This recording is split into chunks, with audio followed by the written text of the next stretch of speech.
Hello my are dear students of class 12। तो 12th में मैं मिरर फॉर्मूला आप लोगों को पढ़ा रहा था और उसमें मैंने with the help of concave mirror मैंने मिरर फॉर्मूला प्रूव भी करा दिया था। अब मैं जो आपको प्रूव कराने वाला हूँ मिरर फॉर्मूला प्रूव कराऊंगा 1/v plus 1/u equal to 1/f by convex mirror. बेटा इस फॉर्मूले के बारे में मैंने आपको जो इसका डायग्राम बनना था वो मैंने आपको कल लास्ट वीडियो में मैंने बताया भी था, लेकिन एक बार फिर से क्योंकि मुझे प्रूव करना है तो इसके लिए आपका जो फिगर है बहुत कंपलसरी है। तो जरा ध्यान से देखिए बेटा, फिगर ये आपका हो गया कॉन्वेक्स मिरर जिसके इंटरनल सरफेस पे पॉलिश होती है वो आपका कॉन्वेक्स मिरर होता है, आप सबको पता है। ये बेटा हो गया आपका प्रिंसिपल एक्सिस। क्या हो गया? Principal axis. ठीक बेटा, ये आपका हो गया पोल, ये आपका हो गया फोकस, ये हो गया आपका centre. According to ray diagram हम कोई भी ऑब्जेक्ट जो होता है इधर रखते हैं, इस साइड। ठीक है, रख दिया मैंने। पहली रे मैंने क्या डाली आपकी पैरेलल। जब पैरेलल रे मैं डालता हूं किसी भी मिरर पे तो आफ्टर द रिफ्लेक्शन वो फोकस से जाती है। बिकॉज ये आपका कॉन्वेक्स मिरर है तो फोकस से जाएगी नहीं, जाते हुए मुझे फील होगी, मतलब इमेजिनरी लाइन होगी। कैसी होगी यार, ध्यान सुनिएगा। फोकस के अकॉर्डिंग आपकी वापस हो जाएगी बेटा। क्या हो जाएगी?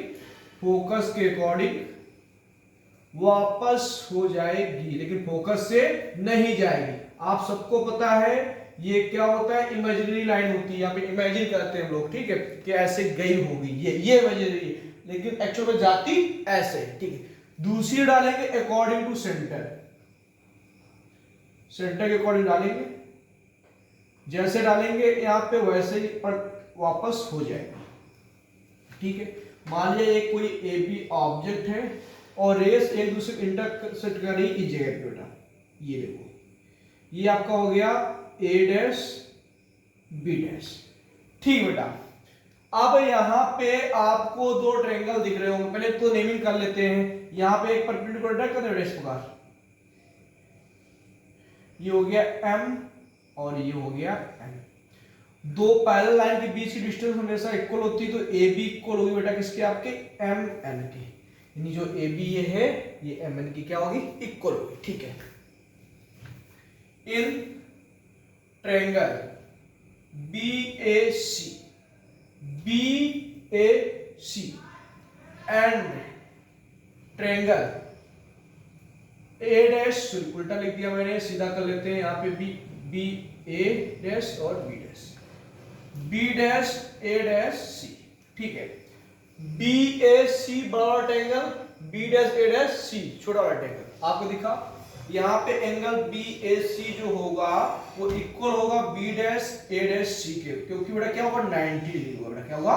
90। यानी ये एंगल 90, ये भी क्या होगा 90। ठीक है, एंगल बी सी ए इक्वल होगा एंगल बी डैश सी ए डैश। क्या है? कॉमन एंगल है। क्या है?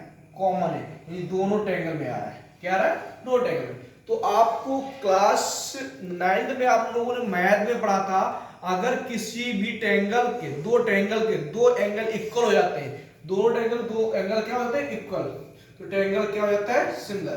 तो triangle B A C similar होगा triangle B dash A dash सी। आपका ये सिमिलर हो गया।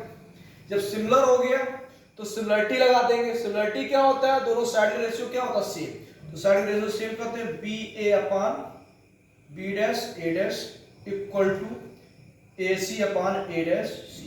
ये क्वेश्चन हो गई आपकी फर्स्ट। जैसे बेटा मैंने इन दो ट्रायंगल को लिया है, सिमिलरली अब हम लोग लेंगे in triangle M N F and triangle B dash A dash F.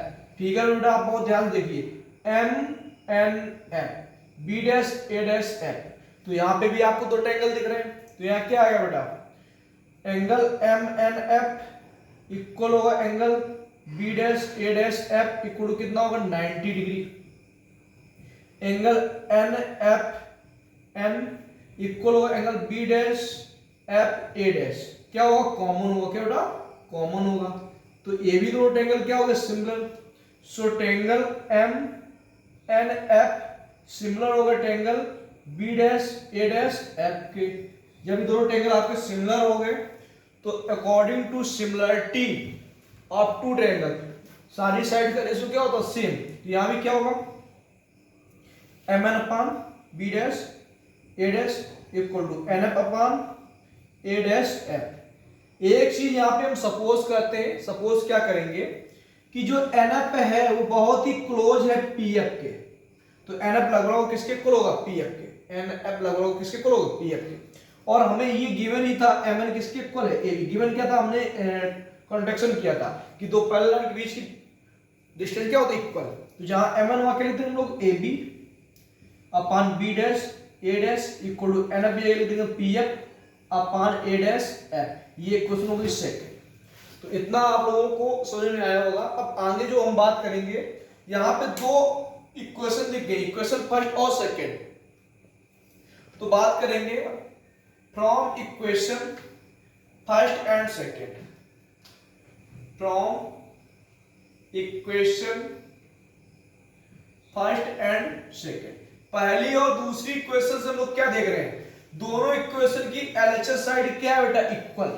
जब एलएचएस साइड इक्वल तो आरएचएस भी क्या होगी equal. AC upon A dash C equal to AC upon A dash C equal to आपका आ जाएगा P F upon A dash F. ठीक है, क्योंकि ये एलएचएस और एलएचएस क्या है इक्वल। इक्वेशन फर्स्ट और सेकंड से मैंने क्या लिखा दोनों की एलएचएस साइड क्या है इक्वल, तो आरएचएस भी क्या हो जाएगी इक्वल। चलिए आगे बात करते हैं हम लोग। अब हम फिगर को देखेंगे बहुत ध्यान से। एसी, एसी को हम लोग क्या लिख सकते हैं एपी और plus CP, AP plus CP मिलकर क्या हो जाएगा एसी। ए डैश सी, ए डैश सी क्या लिख सकते हैं सीपी, पूरी सीपी में हम ए डैश सीपी में ए डैश पी माइनस कर दें। हमें ए डैश सी निकालना यानी इतना निकालना है तो पूरे में इतना माइनस कर देंगे। ठीक है, equal to P F A dash F, A dash F. तो पी एफ में ए डैश पी क्या कर देंगे माइनस, पी एफ में ए डैश पी माइनस कर देंगे क्या जाएगा ए डैश एफ। तो खैर यहां तक की बात हो गई है और ये भी मैं अब ये दे रहा हूं क्योंकि इसका भी काम हो चुका है। अब जरा ध्यान देखिएगा,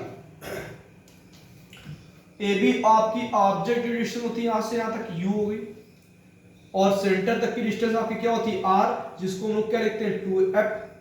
यहां तक की डिस्टेंस सेंटर तक की बताइए। ये इमेज बन रही है, इमेज तक की डिस्टेंस आपकी क्या होती है v और फोकस तक की डिस्टेंस क्या होती है f। ठीक है, फिगर देखिए इधर की डिस्टेंस हम लोग क्या लेते हैं निगेटिव और इधर की डिस्टेंस कैसे लेते हैं हम लोग पॉजिटिव।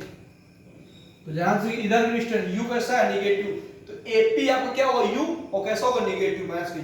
CP उधर है, CP आपका कितना होगा 2f, तो क्या होगा प्लस का 2f, CP प्लस का 2f माइनस का a डैश p उधर है, a डैश p आपका क्या है डिस्टेंस ऑफ इमेज यानी v होगा इक्वल टू pf आपका क्या होगा f, pf आपका क्या होगा f, a डैश p आपका क्या होगा v, a डैश p आपका क्या होगा v। चलिए यहां से क्रॉस मल्टीप्लिकेशन करते हैं, f का मल्टीपल पहले हो गया तो माइनस का u आएगा, f का मल्टीपल में होगा क्या जाएगा आपका 2f स्क्वायर माइनस का v को होगा माइनस प्लस का ub और प्लस माइनस का 2vf इक्वल टू बेटा।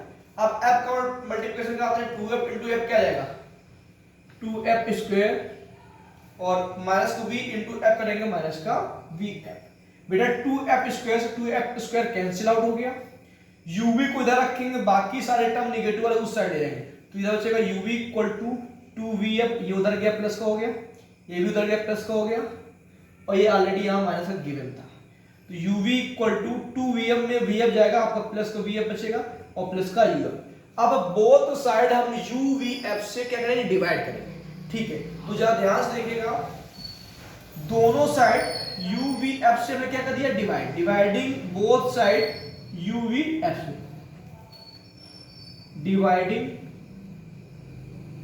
बाय uvf बोथ साइड्स कर दिया हमने। uv से uv कैंसिल आउट, V से V कैंसिल, F से F कैंसिल, U से U कैंसिल, F से F कैंसिल। तो आपका जो रिमेनिंग पार्ट बचा हुआ है, जब ध्यान से देखिएगा, 1/f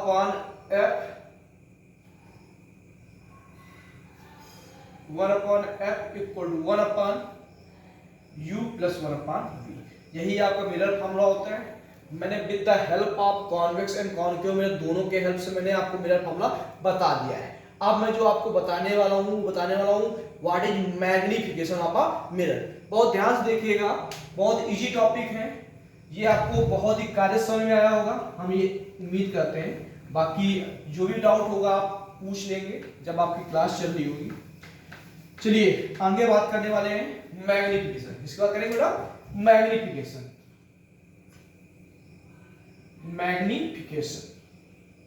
what is magnification? It is the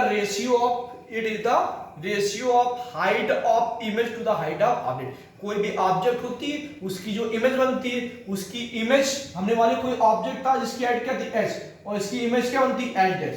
तो हाइट ऑफ इमेज और हाइट ऑफ ऑब्जेक्ट का जो रेशियो होता है उसको क्या बोलते हैं हम लोग? Magnification.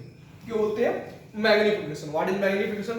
It is the ratio of height of image to the height of object is known as magnification। अब इसको हम प्रूव कराते हैं, कैसे प्रूव करते हैं ध्यान से देखिएगा, बहुत ही ध्यान से देखिएगा, समझ में आ जाएगा। एक बार डिफिनेशन जो है आपको रिवाइज करा दे रहे हैं, आप लोग लिख लोगे। It is the ratio of height of image to the height of object, ठीक है। और मैग्निफिकेशन की कोई भी यूनिट नहीं होती है, यानी ये यूनिट लेस होता है, ठीक है। ये मैंने बाई कॉनकेव मिरर बता रहे हैं, बाई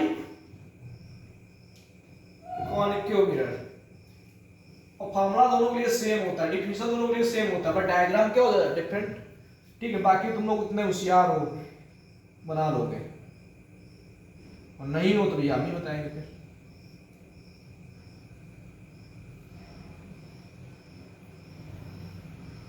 ये पोल हो गया, ये फोकस हो गया, ये आपका हो गया सेंटर। ये कोई ऑब्जेक्ट है ए बी बेटा, क्या है?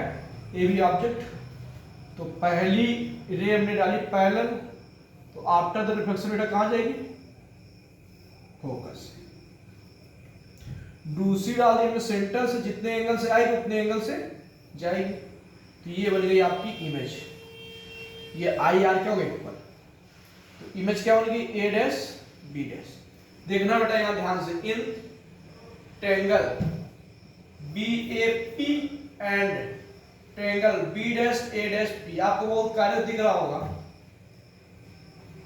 B A P B dash A dash P, angle B P A equal होगा angle B dash P A dash, B dash P A dash. क्यों? क्योंकि एंगल आई ओ आर तो equal होता है किससे? By law of reflection. आप लोगों ने पढ़ा है, रिफ्लेक्शन ही पढ़ भी रहे हो। And angle B A P equal to B dash A dash P equal to क्या होगा? 90 डिग्री। क्या हो गया? 90 degree. So triangle B A P similar हो गया triangle B dash A dash P के। जब सिमिलर हो गया तो सिमिलरिटी लगा दो, साइड का रेशियो भी क्या होना चाहिए? Same, B A upon B dash A dash, A P upon A dash P. B A height of object H मान ली, हाइट ऑफ इमेज क्या होगी? H dash. तो बी ए क्या है आपका यहाँ पे? H. B dash A dash क्या है? H dash.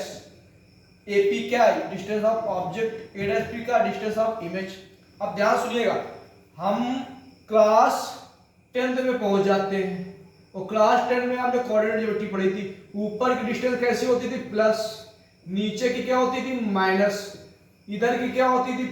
माइनस, और इधर क्या होती थी? प्लस। जरा ध्यान से, ऑब्जेक्ट ऊपर की ओर है, कैसा होगा? प्लस। इमेज नीचे वाली कैसी होगी? माइनस। डिस्टेंस ऑफ ऑब्जेक्ट इधर की ओर है, माइनस। डिस्टेंस ऑफ इमेज भी इधर की ओर, माइनस। माइनस से माइनस कैंसिल। दोनों साइड रेसिप्रोकल कर दें तो यहाँ h डैश अपॉन h बचेगा, रेसिप्रोकल इधर भी हो जाएगा, तो माइनस का v अपॉन u। अभी मैंने बताया था the ratio of height of image to the height of object क्या बोलते हैं लोग? मैग्निफिकेशन, यानी m equal to h dash upon h equal to आ गया माइनस का v अपॉन u। ये आपका मैग्निफिकेशन भी क्या हो गया? क्लियर। अब नेक्स्ट जो वीडियो बनेगा वो आपको न्यूमेरिकल से रिलेटेड होगा, तो आप लोग इतना करिएगा, इसमें जो भी डाउट्स आते हैं वो मैं आपको बताऊंगा। जब भी आपकी क्लास या वीडियो ग्रुप में डाला जाता है आप तुरंत उसके डाउट पूछेंगे तो ज़्यादा अच्छा है। Thank you class.